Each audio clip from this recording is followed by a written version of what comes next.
नमस्कार, मैं डॉक्टर राकेश कुमार शर्मा, सहायक आचार्य। आज हम बीए द्वितीय वर्ष अर्थशास्त्र का जो फर्स्ट पेपर है, माइक्रो इकोनॉमिक थ्योरी, व्यष्टि आर्थिक सिद्धांत, इसमें इनडिफरेंस कर्व के बारे में अध्ययन कर रहे थे। तो इनडिफरेंस कर्व में जो प्राइस लाइन है और कंज्यूमर इक्विलिब्रियम है, उसका आज अध्ययन करेंगे। तो सबसे पहले मैं प्राइस लाइन, कीमत रेखा या बजट रेखा के बारे में आपको बता दूं। कीमत रेखा या बजट रेखा दो वस्तुओं के उन विभिन्न संयोगों को दर्शाती है जिन्हें उपभोक्ता अपनी सीमित आय और दोनों वस्तुओं के कीमतों के दिए होने पर प्राप्त करता है। यानी कि अपनी आय भी दी हुई है और दोनों वस्तुओं की कीमतें दी हुई हैं, तो जो प्राप्त की जाएंगी वस्तुओं की मात्रा, उन्हें हम कीमत रेखा या बजट रेखा कहते हैं। बजट रेखा का जो डायग्राम है वो हम देख रहे हैं। बजट रेखा एक्स और वाई अक्षों को छूती हुई ऊपर से नीचे की ओर झुकती हुई एक सीधी रेखा के रूप में होती है। कीमत रेखा का जो फॉर्मूला है ये px/py बनता है, यानी कि दोनों वस्तुओं का कीमतों का अनुपात बजट रेखा या कीमत रेखा कहलाती है। इसमें हम देखें रेखा चित्र में कि mn एक कीमत रेखा है। ये दी हुई मुद्रा को y पर व्यय करने से उसकी OM मात्रा मिल सकती है और सारी मुद्रा x पर खर्च करने से उसकी ON मात्रा मिल जाती है। अतः mn कीमत रेखा प्राप्त संयोगों की रेखा है। इस रेखा पर उपभोक्ता को x और y का कोई भी संयोग मिल सकता है। यह रेखा से नीचे जी बिंदु पर कोई भी नहीं रहना चाहेगा, क्योंकि उसमें x और y की कीमतें उसे ऊपर की ओर ले जाने के योग्य बनाती हैं, क्योंकि आय अधिक होती है। और इस कीमत रेखा से ऊपर जो h बिंदु है वो भी अप्राप्य बिंदु है, वो भी प्राप्त नहीं हो सकता, क्योंकि उसकी आमदनी और वस्तुओं की कीमतें इस बिंदु पर उसे नहीं जाने देंगी। इसलिए उपभोक्ता m और n कीमत रेखा पर वस्तुओं का एक ऐसा x और y वस्तुओं का एक ऐसा संयोग चुनता है जो उसे अधिकतम संतुष्टि प्राप्त कर सके। और ये जो संयोग है ये तटस्थ वक्रों की सहायता से प्राप्त किया जाता है। इसके अतिरिक्त मैं आपको बता दूं, प्रतिस्थापन की सीमांत दर, मैंने पिछली स्लाइड्स में बताया था। प्रतिस्थापन की सीमांत दर दो वस्तुओं को जब उपभोक्ता क्रय करता है तो एक वस्तु की वह मात्रा है, एक वस्तु की अतिरिक्त इकाई प्राप्त करने के लिए जो दूसरी वस्तु की त्यागी गई मात्रा होती है, वो प्रतिस्थापन की सीमांत दर कहलाती है। प्रतिस्थापन की सीमांत दर हमेशा घटती हुई होती है। मैंने आपको पहले बताया था कि जैसे जैसे एक वस्तु की अतिरिक्त इकाइयाँ प्राप्त करते हैं, जो दूसरी वस्तु की इकाइयाँ हैं उनके घटने की दर लगातार घटती जाती है। यानी कि प्रतिस्थापन की सीमांत दर घटती हुई होती है, इसलिए तटस्थ वक्र मूल बिंदु के उन्नतोत्तर होते हैं। प्रतिस्थापन की सीमांत दर के घटने के कारण ही तटस्थ वक्र मूल बिंदु के उन्नतोत्तर होते हैं।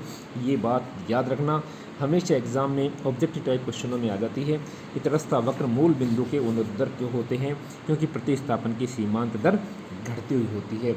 प्रतिस्थापन की सीमांत दर के कारण ही जो तटस्थ वक्र का ढाल है वो ऋणात्मक होता है। ये दोनों चीज़ें याद रखने की बात है कि तटस्थ वक्र का ढाल ऋणात्मक और प्रतिस्थापन की सीमांत दर घटती हुई, जिसके कारण तटस्थ वक्र मूल बिंदु के उन्नतोत्तर होते हैं। अब तटस्थ वक्र की सहायता से उपभोक्ता का संतुलन देखें हम, तो एक उपभोक्ता अपनी सीमित आय है, वस्तुओं की कीमतें दी हुई हैं, बजट रेखा दी हुई है, तटस्थ वक्र मूल बिंदु में जिसके प्रत्येक बिंदु पर संतुष्टि का स्तर समान है, तो तटस्थ उपभोक्ता कौन सा संयोग प्राप्त करना चाहेगा? तो एक उपभोक्ता वहाँ पर अधिकतम संतुष्टि प्राप्त करेगा जहाँ पर तटस्थ वक्र कीमत रेखा को स्पर्श करे, तटस्थ वक्र का ढाल कीमत रेखा के ढाल के बराबर हो, या प्रतिस्थापन की दर दोनों वस्तुओं की कीमत अनुपात के बराबर हो। अब हम देखते हैं रेखा चित्र में कीमत रेखा और तटस्थ वक्रों की सहायता से किस प्रकार से उपभोक्ता का संतुलन निकाला जाता है, ये हम डायग्राम में देखेंगे। चित्र में mn एक कीमत रेखा है।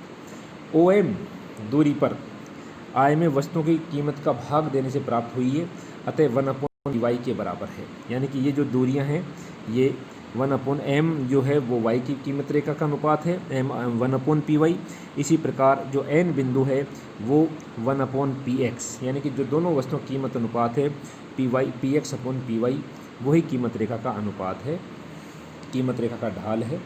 अब इसमें 5 तटस्थ वक्र दिखाए गए हैं, 1 2 3 4 5, जो हम तटस्थ वक्र संख्या 1 कीमत रेखा को A और E बिंदु पर काटता है।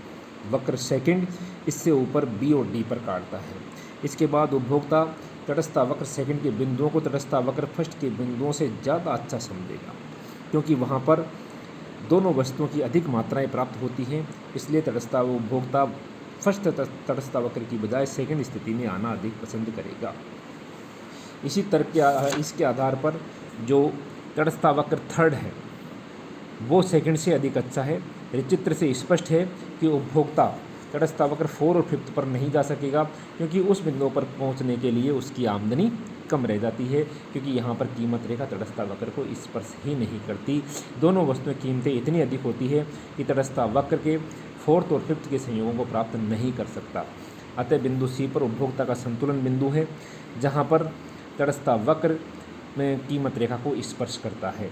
बिंदु सी के अलावा कीमत रेखा के अन्य बिंदुओं पर कम संतोष प्राप्त होंगे, इसलिए बिंदु सी ही तटस्थ उपभोक्ता का अधिकतम संतुलन का बिंदु माना जाता है। यहाँ पर स्पर्श कर रहा है, दोनों का ढाल आपस में बराबर है। हम जानते हैं तटस्थ वक्र का ढाल प्रतिस्थापन की सीमांत दर के बराबर होता है और कीमत रेखा का ढाल px/py के बराबर होता है।